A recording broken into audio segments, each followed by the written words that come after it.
Hello! My name's Bree, and this video will be about the thermal properties of matter and will be about a scientific solution to a mundane problem.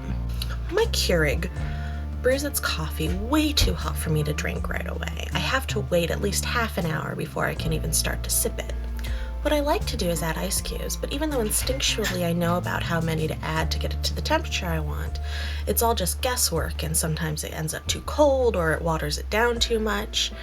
But with my knowledge of physics and the heat equation, I can find out exactly how much ice to add to get it to just the temperature that I want. On the largest cup setting of my coffee maker, I get about 300 milliliters of coffee.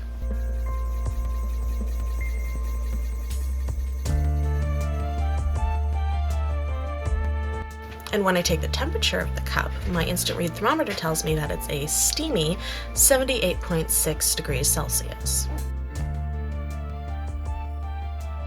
What I would like is for my coffee to be a warm, not hot, but drinkable 50 degrees Celsius. In this situation, we have two interacting systems, the heat of the ice and the heat of the coffee.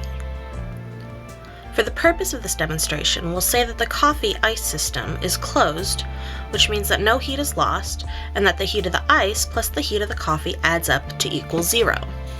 To get from the frozen ice and a hot coffee to a nice drinkable beverage, 4 things need to happen. We need to increase the temperature of the ice cube from -20 degrees to 0 degrees. Then, while it's at 0 degrees, we need to convert the ice to water. Then we need to raise the temperature of the water to 50 degrees, while also lowering the temperature of the coffee to 50 degrees.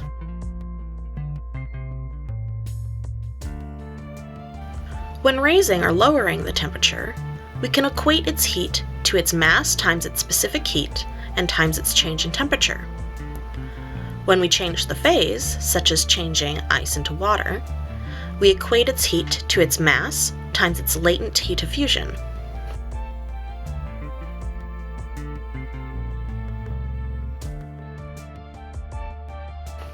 In this last step, we'll say that the specific heat of the coffee is the specific heat of water, even though there is also milk and sugar present. What we want to know from all of this is how much ice, its mass, should be used to cool the coffee to the desired temperature.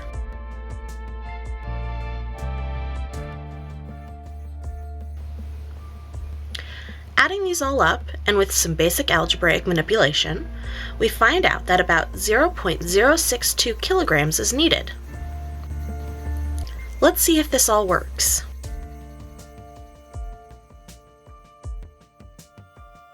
After brewing out the coffee and taking its initial temperature, I then used my food scale to measure out the mass of the ice that we had found in our equation.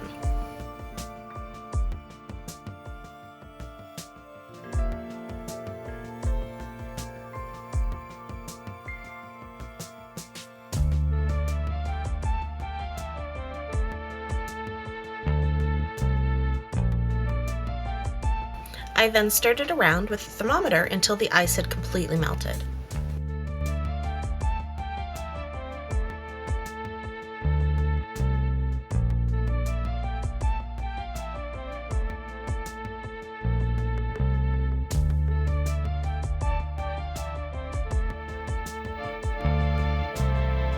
As you can see, this is pretty darn close for an imperfectly closed system, kitchen measuring instruments, and ice that had already started to melt.